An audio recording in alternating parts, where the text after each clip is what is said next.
ಅನುದಿನದ ಆಹಾರ ಆಗಸ್ಟ್ 23 ಭಾನುವಾರ. ಕೇಡಿನಿಂದ ನಮ್ಮನ್ನು ತಪ್ಪಿಸು. ಮತ್ತಾಯನು ಬರೆದ ಸುವಾರ್ತೆ 6ನೇ ಅಧ್ಯಾಯ 13ನೇ ವಚನ. ನಮ್ಮನ್ನು ಶೋಧನೆಯೊಳಗೆ ಸೇರಿಸದೆ ಕೇಡಿನಿಂದ ನಮ್ಮನ್ನು ತಪ್ಪಿಸು. ಈ ವಚನದ ಕನ್ನಡ ಭಾಷಾಂತರವು ಕೇಡಿನಿಂದ ನಮ್ಮನ್ನು ತಪ್ಪಿಸು ಎಂದು ಹೇಳುತ್ತದೆ. ಆದರೆ ಆಂಗ್ಲ ಭಾಷಾಂತರವು ಇದರ ಪೂರ್ಣ ಅರ್ಥವನ್ನು ಕೊಡುತ್ತದೆ. ಕೆಡುಕನಿಂದ ನಮ್ಮನ್ನು ತಪ್ಪಿಸು. ಆದ್ದರಿಂದ ದೇವರೇ ನಮ್ಮನ್ನು ಸೈತಾನನೆಂಬ ದುಷ್ಟನ ಕೈಗೆ ಬೀಳದಂತೆ ಕಾಯಬೇಕೆಂದು ನಾವುಗಳು ಪ್ರಾರ್ಥಿಸಬೇಕು. ಸೈತಾನನ ಹೆಸರುಗಳಲ್ಲಿ ಶೋಧಕ ಎಂಬುದು ಒಂದಾಗಿದೆ. ದೇವ ಜನರನ್ನು ಶೋಧನೆಯಲ್ಲಿ ಬೀಳಿಸಿ ಪಾಪದ ಹೊರೆಯಿಂದ ಕುಗ್ಗಿಸಿ ಅವರ ಆತ್ಮೀಕ ಜೀವನವನ್ನು ಕದಿಯುವುದೇ ಅವನ ಉದ್ದೇಶವಾಗಿದೆ. ಕೆಲವು ಶೋಧನೆಗಳು ಕುಟುಂಬದ ಸಮಾಧಾನವನ್ನ ಹಾಳು ಮಾಡುತ್ತವೆ. ಇನ್ನು ಕೆಲವು ಜನರನ್ನು ಆತ್ಮಹತ್ಯೆಯತ್ತ ಅವು ತಳ್ಳುತ್ತವೆ. ಮತ್ತು ಕೆಲವು ನಿಂದೆಯನ್ನು ತಂದು ವಿಶ್ವಾಸಿಯ ಆತ್ಮೀಕ ಜೀವನವನ್ನ ಹಾಳು ಮಾಡಿ ಮಾಸದ ಗಾಯಗಳನ್ನು ಹೋಲಿಸುತ್ತವೆ. ಅದಕ್ಕಾಗಿಯೇ ತಂದೆಯೇ, ನನ್ನನ್ನು ಶೋಧನೆಯಲ್ಲಿ ಸೇರಿಸದೆ ದುಷ್ಟನಿಂದ ನನ್ನನ್ನು ತಪ್ಪಿಸು ಎಂದು ಪ್ರಾರ್ಥಿಸುವುದು ಅತ್ಯಗತ್ಯವಾಗಿದೆ. ಶೋಧನೆ ಬಂದಾಗ ಅನೇಕರು ನಿರಾಶೆಗೊಳ್ಳುತ್ತಾರೆ. ದೇವರೇ ತಮ್ಮ ಜೀವನದಲ್ಲಿ ಪಾಪದ ಶೋಧನೆಗಳನ್ನು ತರುತ್ತಾರೆ ಎಂದು ಕೆಲವರು ತಪ್ಪಾಗಿ ಭಾವಿಸುತ್ತಾರೆ. ಆದರೆ ಸತ್ಯವೇದವು ಹೀಗೆ ತಿಳಿಸುತ್ತದೆ: ಯಾವನಾದರೂ ಪಾಪ ಮಾಡುವುದಕ್ಕೆ ಪ್ರೇರೇಪಿಸಲ್ಪಡುವಾಗ ಆ ಪ್ರೇರಣೆಯು ನನಗೆ ದೇವರಿಂದ ಉಂಟಾಯಿತೆಂದು ಹೇಳಬಾರದು. ದೇವರು ಕೆಟ್ಟದ್ದಕ್ಕೇನು ಸಂಬಂಧಪಟ್ಟವನಲ್ಲ. ಆತನು ಯಾರನ್ನೂ ಪಾಪಕ್ಕೆ ಪ್ರೇರೇಪಿಸುವುದಿಲ್ಲ. ಯಾಕೋಬ 1ನೇ ಅಧ್ಯಾಯ 13ನೇ ವಚನ.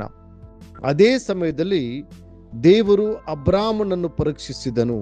ಆದಿಕಾಂಡ 22:1ನೇ ವಚನ. ಈ ಪರೀಕ್ಷೆ, ಶ್ರಮೆ ಮತ್ತು ಶೋಧನೆ ಎಂಬ ವಿಭಿನ್ನ ಆಲೋಚನೆಗಳಿಗೆ ಕನ್ನಡ ಅಥವಾ ಇತರ ಕೆಲವು ಭಾಷೆಗಳು ಒಂದೇ ರೀತಿಯ ಪದಗಳನ್ನು ಬಳಸುವುದರಿಂದ ಈ ಗೊಂದಲ ಉಂಟಾಗುತ್ತದೆ. ಆದರೆ ಇಂಗ್ಲಿಷ್ನಲ್ಲಿ ಈ ಪದಗಳು ಸ್ಪಷ್ಟವಾಗಿ ಬೇರ್ಪಡಿಸಲ್ಪಟ್ಟಿದ್ದು ಪ್ರತಿಯೊಂದು ತನ್ನದೇ ಆದ ವಿಭಿನ್ನ ಅರ್ಥವನ್ನು ಹೊಂದಿದೆ. ಒಬ್ಬ ವಿದ್ಯಾರ್ಥಿಯು ಮುಂದಿನ ತರಗತಿಗೆ ಬಡ್ತಿ ಪಡೆಯಲು ಅರ್ಹನಾಗಿದ್ದಾನೋ ಇಲ್ಲವೋ ಎಂಬುದನ್ನು ನಿರ್ಧರಿಸಲು ಶಾಲೆಯು ಪರೀಕ್ಷೆಯನ್ನು ನಡೆಸುತ್ತದೆ.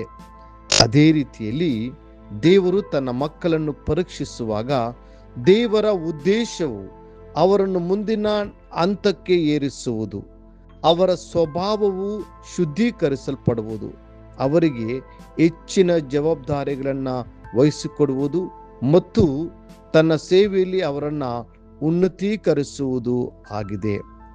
ಆದರೆ ಸೈತಾನನು ಶೋಧನೆಯನ್ನು ಮತ್ತು ಶ್ರಮೆಗಳನ್ನು ತೀರಾ ಭಿನ್ನವಾದ ಉದ್ದೇಶಕ್ಕಾಗಿ ಬಳಸುತ್ತಾನೆ.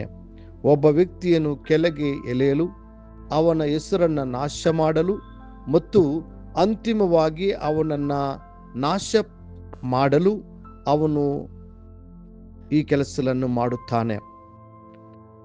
ಆತನು ಶೋಧಕನು ಮಾತ್ರವಲ್ಲ, ಕಳ್ಳನು, ಕೊಲೆಗಾರನೂ ಆಗಿದ್ದಾನೆ. ಕರ್ತನಾದ ಯೇಸು ಹೇಳಿದಂತೆ ಅವನು ಕದಿಯುವುದಕ್ಕೂ, ಕೊಲ್ಲುವುದಕ್ಕೂ, ನಾಶ ಮಾಡುವುದಕ್ಕೂ ಮಾತ್ರ ಬರುತ್ತಾನೆ. ಪ್ರಿಯ ದೇವರ ಮಗುವೆ, ಕರ್ತನು ನಿನ್ನನ್ನು ಆ ತಗ್ಗಿಸಿಕೊಳ್ಳುವಿಕೆಯ ಮತ್ತು ಶ್ರಮೆಗಳ ಹಂತಗಳ ಮೂಲಕ ಹಾದು ಹೋಗಲು ಬಿಡಬಹುದು. ಆದರೆ ಆತನ ಉದ್ದೇಶವು ಸಂಪೂರ್ಣವಾಗಿ ವಿಭಿನ್ನವಾಗಿದೆ. ಆತನು ಇಂಥ ಅನುಭವಗಳನ್ನು ನಿನಗೆ ಈ ಸತ್ಯವನ್ನು ಕಲಿಸಲು ಬಳಸುತ್ತಾನೆ. ಮನುಷ್ಯನು ಆಹಾರ ಮಾತ್ರದಿಂದ ಬದುಕುವುದಿಲ್ಲ, ಯೆಹೋವನ ಬಾಯಿಂದ ಹೊರಡುವ ಪ್ರತಿಯೊಂದು ಮಾತಿನಿಂದಲೂ ಬದುಕುತ್ತಾನೆ. ಧರ್ಮೋಪದೇಶ ಕಾಂಡ 8ನೇ ಅಧ್ಯಾಯ 3ನೇ ವಚನ. ಪ್ರತಿಯೊಂದು ಪರೀಕ್ಷೆಯಲ್ಲಿಯೂ ಆತನನ್ನು ನಂಬಿರಿ, ಆತನು ನಂಬಿಗಸ್ತನಾಗಿದ್ದಾನೆ ಮತ್ತು ಆತನ ಕೃಪೆಯಿಂದ ಸಹನೆಗೆ ಮೀರಿದ ಶೋಧನೆಯನ್ನು ನಿಮಗೆ ಬರಗೊಡಿಸುವುದಿಲ್ಲ. ಮುಂದಿನ ಅಧ್ಯಯನಕ್ಕಾಗಿ ದೇವರ ವಾಕ್ಯ. ಮನುಷ್ಯರು ಸಹಿಸಬಹುದಾದ ಶೋಧನೆಯೇ ಹೊರತು ಬೇರೆ ಯಾವುದೂ ನಿಮಗೆ ಸಂಭವಿಸಲಿಲ್ಲ. ದೇವರು ನಂಬಿಗಸ್ತನು, ನಿಮ್ಮ ಶಕ್ತಿಯನ್ನು ಮೀರುವ ಶೋಧನೆಯನ್ನು ನಿಮಗೆ ಬರಗೊಡಿಸದೆ ನೀವು ಅದನ್ನು ಸಹಿಸಿಕೊಳ್ಳುವುದಕ್ಕೆ ಶಕ್ತರಾಗುವಂತೆ ಶೋಧನೆಯಾಗುತ್ತಲೇ ತಪ್ಪಿಸಿಕೊಳ್ಳುವ ಮಾರ್ಗವನ್ನು ಸಿದ್ಧ ಮಾಡುವನು. 1 ಕೊರಿಂಥ 10ನೇ ಅಧ್ಯಾಯ 13ನೇ ವಚನ. ಈ ದಿನ ಓದುವ ದೇವರ ವಾಕ್ಯ.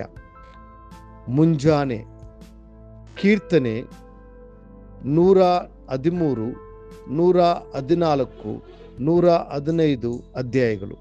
ಸಂಜೆ 1 ಕೊರಿಂಥದವರೆಗೆ 6ನೇ ಅಧ್ಯಾಯ. ಕರ್ತನು ನಿಮ್ಮನ್ನು ಆಶೀರ್ವದಿಸಲಿ.